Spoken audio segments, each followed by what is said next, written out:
नमस्कार, आप देख रहे हैं एसपीएन 9 न्यूज और मैं हूं आपके साथ मनीष कुमार सैनी। उत्तर प्रदेश में 10 विधानसभा सीटों पर उपचुनाव की तैयारियां तेज हैं और ऐसे में देखा जा रहा है भारतीय जनता पार्टी लोकसभा चुनाव में उत्तर प्रदेश में पिछड़ने के बाद कहीं ना कहीं अपने आप को कमजोर मानती हुई नजर आ रही है। लेकिन देखा जाए तो समाजवादी पार्टी की स्थिति फिलहाल बेहतर है और मजबूत नजर आ रही है और ऐसे में देखना दिलचस्प होगा कि आने वाले समय में समाजवादी पार्टी लोकसभा चुनाव की तरह ही विधानसभा के उपचुनाव में भारतीय जनता पार्टी को यहाँ पर करारी शिकस्त देती हुई नजर आती है, क्योंकि जिस तरीके से अखिलेश यादव तैयारियां करते हुए नजर आ रहे हैं तो कहीं ना कहीं समाजवादी पार्टी की स्थिति फिलहाल बेहतर है। और आगामी विधानसभा के उपचुनाव को लेकर जिस तरह से अखिलेश यादव तैयारियां करते हुए नजर आ रहे हैं तो भारतीय जनता पार्टी की मुश्किलें बढ़ती हुई नजर आ रही हैं। शायद यही वजह रही है कि भारतीय जनता पार्टी के तमाम बड़े नेताओं के साथ सीएम योगी आदित्यनाथ, ब्रजेश पाठक और केशव प्रसाद मौर्य तमाम बैठकें करते हुए नजर आ रहे हैं। और ऐसे में जिस तरह से यहाँ पर अवधेश प्रसाद के बेटे मिल्कीपुर से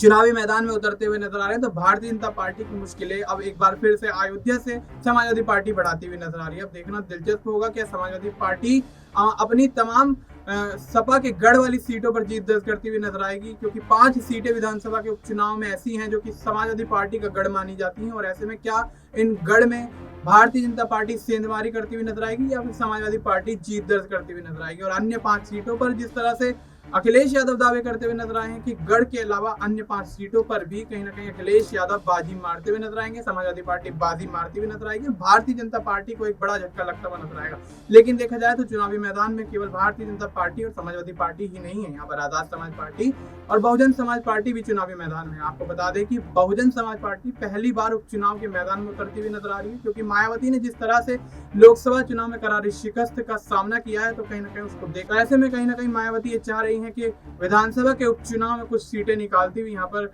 देखी जाए, क्योंकि देखा जा रहा है जिस तरह से आकाश आनंद की वापसी बहुजन समाज पार्टी में होती हुई नजर आई है, उसके बाद से बहुजन समाज पार्टी को एक नई दिशा मिलती हुई नजर आ रही है। और ऐसे में देखना दिलचस्प होगा कि आकाश आनंद की वापसी से मायावती की पार्टी को मजबूती मिल पाएगी और भारतीय जनता पार्टी और समाजवादी पार्टी के लिए कितनी बड़ी चुनौती यहाँ पर मायावती साबित हो सकती है, क्योंकि लोकसभा चुनाव में देखा गया नगीना से सीट जीतकर चंद्रशेखर आजाद ने उत्तर प्रदेश की राजनीति में अपना कद बढ़ाया। और ऐसे में देखना वाकई दिलचस्प होगा कि Azad Samaj party, Bahujan Samaj party, Bharatiya Janata party और समाजवादी पार्टी में से कौन सी पार्टी उपचुनाव में बाजी मारती हुई नजर आएगी और ज्यादा से ज्यादा सीटों पर कब्जा बनाती हुई नजर आएगी। और साथ ही विधानसभा चुनाव 2027 को लेकर क्या कुछ इन पार्टियों की रणनीतियां रहने वाली है, ये भी देखना दिलचस्प होगा। फिलहाल आपको इस मुद्दे पर क्या कुछ लगता है, आप अपनी राय हमें कमेंट करके बता सकते हैं। बाकी देश और दुनिया से जुड़ी तमाम जानकारी के लिए आप देखते रहिए एसपीएन 9 न्यूज।